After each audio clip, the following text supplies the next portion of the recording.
When you're creating anything, a cake in the kitchen, a graphic design for your friend, a design for a client who's paying you, a new car, to me, you're participating in something which is holy, okay?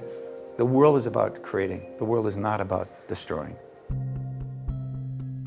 My name is Chris Bangle. You're in my house here in Italy, house and studio, in northern Italy in Piedmont.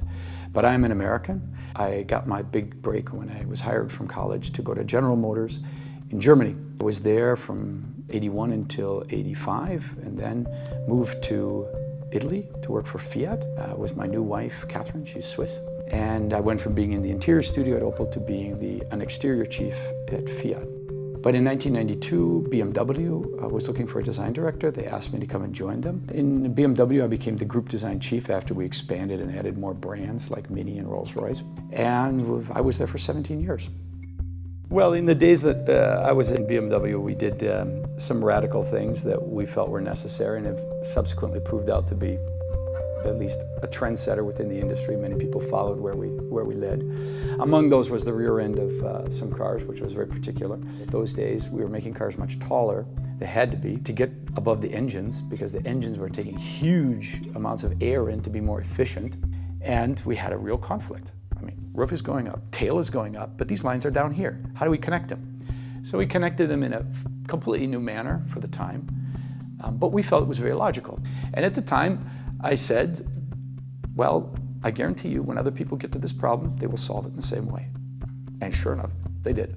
Right? But, well, not only did we get the fastest with the mostest, we got into the press. And, well, so that's maybe how my name also got around. If you were a designer asked to make something that contains liquids, you have to understand what is it that contains liquids. It could be a bucket, a barrel, a can, a glass. And you decide after a year, it's not cans, it's a glass. Now you spend another year deciding which glass. You put teams of designers against each other. Each one believes that their type of glass is the best glass. And you come down to this glass after a year. You believe it's this, but have you really looked at it? So you spend a year then just looking at it and making it perfect. Seeing, really learning to see. So these three phases, understanding, believing, seeing, are what you have to go through. If you think you can skip a phase, you'll wind up going back and repeating it.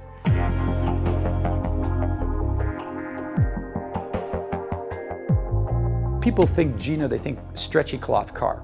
It's an aluminum sports car, but the outside stretches and moves and wrinkles and opens up. By 2001, we actually had a running car. It was great. But in reality, Gina is a philosophy of cars, which is about material handling, which is about low investment.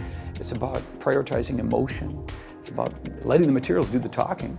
And in fact, we just made part of the studio here using Gina cement casting. So we'll go outside and take a look.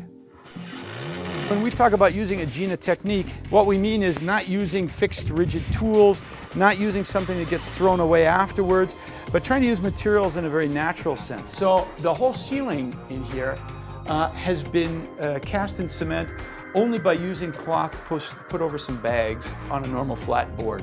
It makes for a really dramatic sort of cascade of shape. So I can't wait to see what this looks like when it gets finished, because I have a hunch you're going to feel like you're underneath a river.